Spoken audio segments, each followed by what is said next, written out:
Assalamu alaikum listeners, welcome to the show spin-off. I am your sports RJ Faisal Ilyas. Another day, another show, but this is a big show I would say because today the final of ICC Men's 2024 T20 tournament will be played, and the two teams who have been unbeaten in this tournament will be up against each other. I am pretty sure that in Kingston Oval, Barbados, there will be the sea of blue over there cheering for India, and I'm sure all of the Indian fans will be there watching their team playing the final after so many years.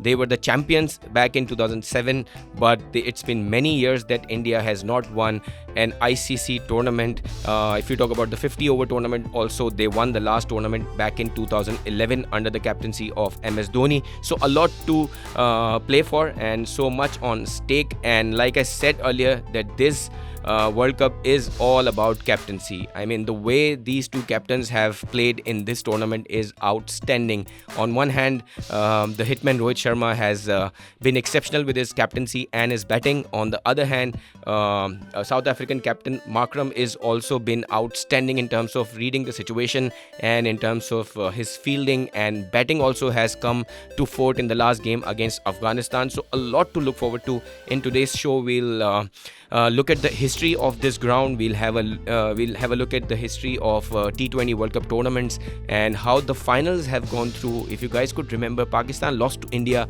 in 2007 T20 World Cup, and then Pakistan won against Sri Lanka in the next T20 edition. So we'll go through about all of that, and Pakistani viewers are also looking at what is happening in PCB, and there are a lot of things to discuss about that also. So in today's show, we'll cover the final. We'll talk about the two teams who have been exceptional and unbeaten, India and South Africa. So we are talking about the final that is to be played tonight at 7:30 p.m. Pakistan time between mighty South Africa and unbeaten India. And like we discussed, that this final is going to be the test of the two captains, and the interesting thing is that these two captains and the players will be playing in front of their family, although there will be many Indian fans in the ground, and there will be very less fans from South Africa, but these guys have got the chance to play in front of their families and fans. So this is what these players play cricket for, to perform in front of such a huge crowd.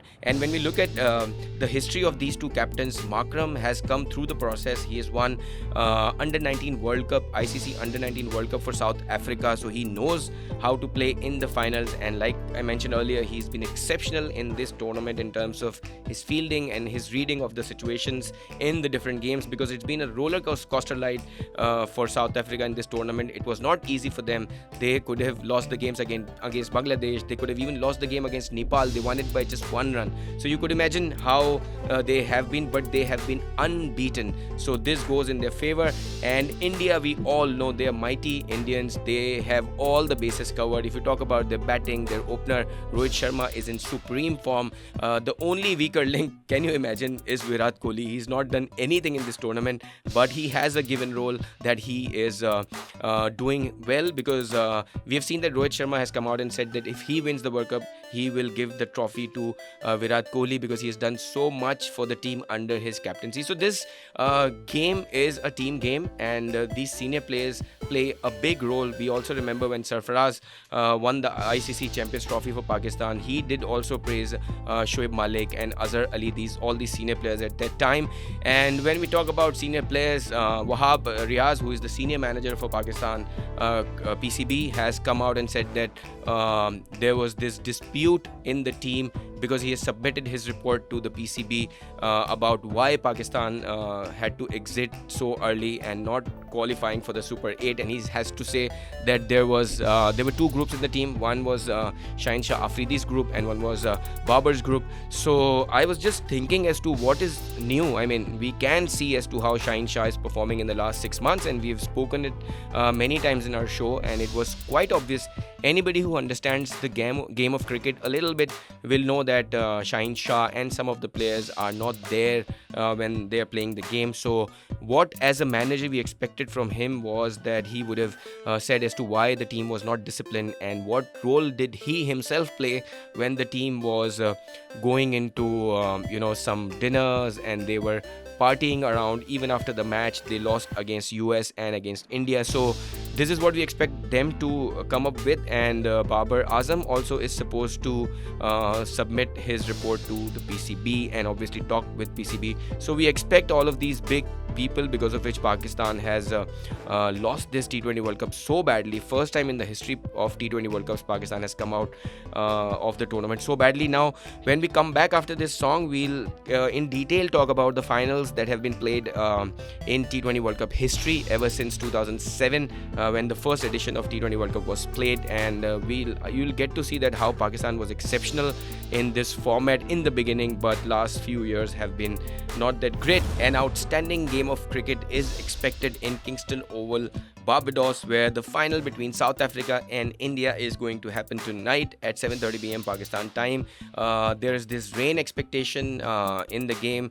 We also saw the game between India and England, the second semi-final, where the rain interrupted. But the good thing is that in West Indies condition, even though the rain is there, the games are getting completed. And for this game also, there is a reserve time and there is reserve day also. And even within this reserve time and reserve day, the game doesn't get completed, both the teams will be declared as the winners. So, but we hope that this game happens. We look at how this ground has hosted the matches in this T20 World Cup. There have been 8 matches played on this particular ground, where team batting first has won 2 games and team batting second has won 4 games.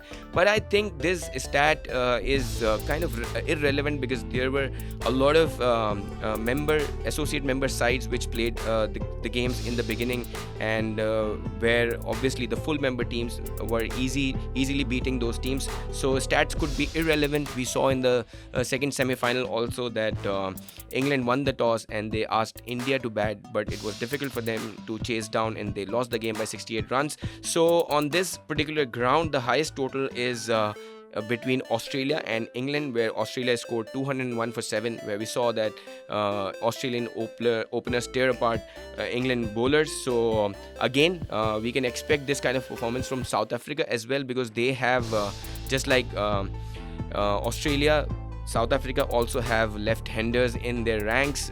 Who can forget Quinton de Kock, who's been exceptional in this tournament, so he could come to fore in this match. And South Africa will expect Quinton de Kock and Miller to play the innings of their life in this final. And the lowest total on Kingston Oval, Barbados, is 109, all out by Oman versus Namibia. Now, this game is, like I was saying, that this game was between the minnow teams, which becomes irrelevant because now the top 2 teams are playing, and I personally feel that this ground is quite even Stevens, and every team has to play their best cricket. We saw that England and Afghanistan, I beg your pardon, could not do well in the semi-finals only because they did not play good cricket. So on this ground also, I expect that the team who will play well, who will use the conditions well, is going to win the game. And the toss will not matter that much.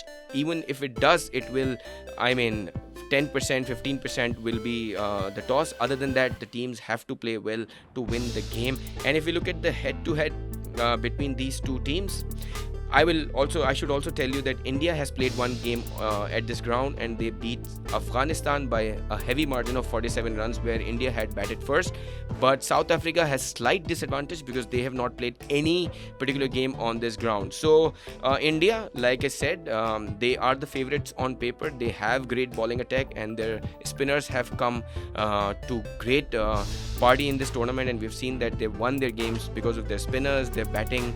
So in batting, we saw Surya Kumar Yadav and Rishabh Pant have been very good. So we'll talk about these 2 teams further. We'll have a look at how the T20 World Cups have gone through in the last few years. I can see some of your messages, and you guys are asking as to why Babar Azam has not come and faced the media or submitted his report to PCB.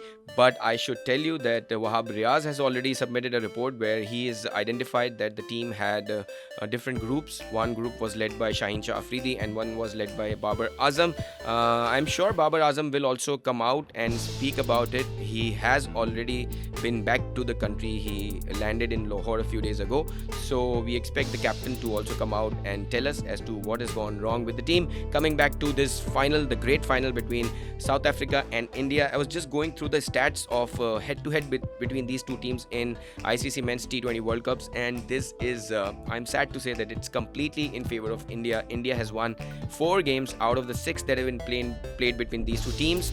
So South Africa has only won 2. Let's hope that out of 7 games, South Africa will have 3 after this final. This is how we support the other teams against India. But for me, India also deserves to be in the final, because the way they have played, the way they have selected their team, and the way the senior players have supported each other is outstanding to see. And this captain Rohit Sharma has the history of winning 3 or 4 IPLs for their Mumbai Indians, and for India he has won Asia Cup to his name.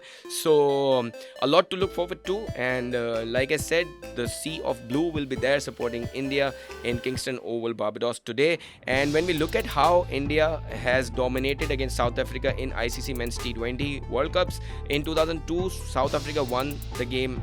In 2002, South Africa was the one who won the first game against them by 5 wickets. In 2014, India won, and in that semi-final, Virat Kohli scored 72 of 44. He was the player of the match, and like we mentioned in our shows, that Virat Kohli is the best in ICC Men's T20 World Cups, and he's won 5 Man of the Match awards as well. But this particular T20 World Cup has been a clear exception, and who knows, today could be the day for Virat Kohli, and all the Indian fans will be expecting him to perform on the big day. But you never know. I mean, they have a good team. Without Virat Kohli, they've done so well. So if Virat Kohli even today goes with the same plan of watching the ball and hitting the ball, he could get out early as well. But this is how he's been given the role to play. And the next game between these two teams was played in 2012, where India won the game by just 1 run. In 2010, India again won by 14 runs. So that was the time when India was completely dominating South Africa. And in 2009, South Africa managed to win the game. And in 2007, which was the first edition of T20 World Cups, India won by 37 runs, where Rohit Sharma, who's their captain now, at that time Dhoni was their captain, and current captain Rohit Sharma was he scored 50 of 40 balls, and he was the player of the match. So can you also guess one thing out of this stats, that Rohit Sharma has been playing the T20 format for India ever since its inception back in 2007. So he is one of the players who is so senior, and he has seen all of the ICC Men's T20 World Cups.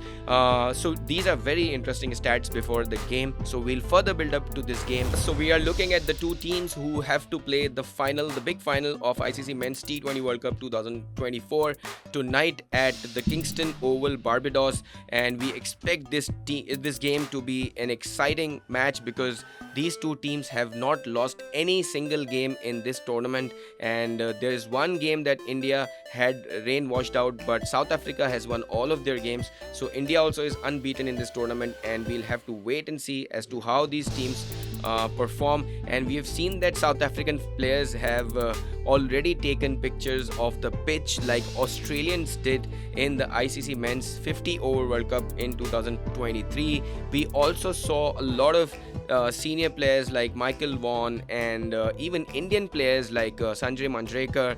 They have come out and they are saying that India has been given a lot of favors by ICC in this year's tournament, and this was the case in 2023 50 overs men's World Cup as well. But again, this team has won all the games, so we will just believe that they are the deserving team considering their results. But one thing I would say in India's defense, that if you look at their matches, they were also supposed to play in US conditions.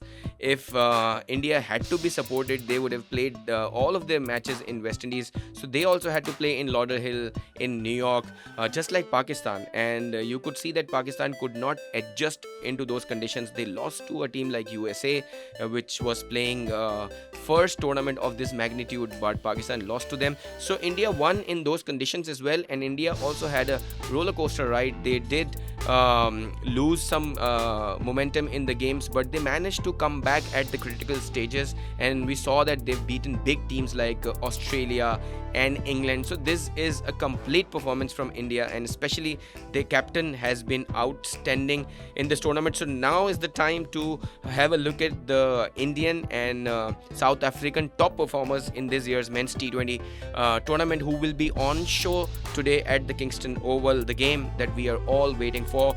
So for India, their top scorer is their captain Rohit Sharma, who's scored 248 runs in this tournament, and his last 3 games have been exceptional. He's the wicket to be taken by the opposite team. And Rishabh Pant, the left-handed wicketkeeper batter, he has 171 runs in this tournament. Surya Kumar Yadav, who's been a revelation in this tournament, and he's ICC's men's T20 ratings top player, so he's justified his position, and he scored 206 runs for India in this year's men's T20 World Cup. And Hardik Pandya, the all-rounder, who was going through a lot in his personal life and in the IPL as well, but he's done so well. So the credit goes to the captain also to take care of his players. So messaged on our WhatsApp number saying that what do I think is India's reason to dominance in this year's men's T20 World Cup. I think they're one of the best thing that has happened to them is that Rohit Sharma is their captain now, and the second best thing is their team combination. The way they have selected 4 spinners in their ranks has been outstanding. And if you see the entire World Cup, which teams have won more matches, those teams who have put the breaks through their spinners and taken wickets through their spinners are very successful. And today also in the final there will be clash of the two sides who have good spinners. And if you compare India to South Africa, India has a clear advantage. They have 4 spinners that they can play, but they have gone with 3 spinners: Kuldeep Yadav, Akshar Patel, and one more spinner, Ravindra Jadeja. So we'll have to wait and see as to which combination these two teams go with, because South Africa has also chopped and changed according to the conditions. Shamsi has been in the team and he has not been in the team, so we'll see as to what team the South Africa goes with. But we have gone through the top batters for India in this year's T20 men's World Cup. Now we'll have a look at the bowlers, which is one of the reasons. This could be the third reason why India has done so well. Arshdeep Singh has taken 15 wickets, and their best bowler, not in terms of wickets but in terms of the impact and in terms of the economy rate, it's Jasprit Bumrah. Outstanding bowler. The way he has read the conditions is absolute gorgeous to watch. He's taken 13 wickets in this tournament. Kuldeep Yadav, the best left arm spinner in this tournament, has taken 10 wickets, and Hardik Pandya is also a good bowler for them with 8 wickets. And Akshar Patel, who I would say is the player of the match for the last 2 matches, because in the last game he obviously was given the player of the match, but also against the game against Australia, his fielding, his bowling was exceptional. So all these, see, the team which have players who start to perform at critical stages is the team who manages this kind of cups. And for India, I think they have these players coming to fort at the right time and doing well for the team. If we talk about South Africa, they also have match winners, and if we look at their batting, Quinton de Kock, their left arm opener, outstanding batsman for South Africa, and a wicketkeeper who is having his last assignment for South Africa in this tournament, has scored 203 runs so far in this tournament. So we are having a look at South African team who's been exceptional in this year's T20 World Cup. And when we look at their batters, Quinton de Kock, their opening batsman and wicketkeeper, has scored 203 runs in this tournament, and we have seen him take the games completely away from the oppositions when he starts to fire. So South Africa will be willing to have a great day for this cricketer tonight, because if they have to win the final, these two, the next left-hander also, David Miller, who's their sheet anchor player and somebody who can score runs quickly as well, he's scored 148 in this tournament. So South Africa will be willing to have these two players fighting today, because the final is a big game, and in the big game you expect your big players to do well. Henrik Larsson, an outstanding player who can also keep, but Quinton de Kock is doing the keeping for South Africa. Africa in this tournament. He has scored 138 runs, and the next best player for South Africa is Stubbs, who has scored 134 runs. And in terms of bowling, like I said, there's that in this tournament the bowling has to be one of the reasons why teams have won their matches. Like we said, that India has been exceptional with the likes of Bumrah and Kuldeep Yadav. South Africa has also been very good. Their bowlers have adapted to the conditions so well. This is the reason why they've won all the matches that they've played in this tournament. So for them, Nokia has taken 13 wickets, and Kagiso Rabada is the second best with 12 wickets, and Tabraiz Shamsi, their spinner, who I spoke to you about, that he's been in and out of the team, but still he's taken 11 wickets. And Keshav Maharaj, somebody who we expect to play a big role in today's game, because we've seen that he's been exceptional with his orthodox test match like bowling in this tournament. He's taken 9 wickets. And Marco Jansen, who was the hero in the first semi-final that was played between South Africa and Afghanistan, he was the player of the match. He's taken 6 wickets. He's been good with the bat as well. All in all, if you look at how India has done in this tournament and how South Africa has done in this tournament, they are the top 2 teams of the tournament, and they are up against each other at the Kingston Oval, Barbados tonight at 7:30 p.m. Pakistan time. For all the cricket fans, a lot to look forward to, because we want this game to be a nail-biter one. And with South Africa and India, you can expect a game where each ball will be an event, and we are all waiting for the script that will be written today for the final of ICC Men's 2024. And with this, I have a lot of interesting things also, but I'll make sure that we'll talk about this all in our tomorrow's show. So with this hope that this game is an exciting one, I'll say goodbye to all of you.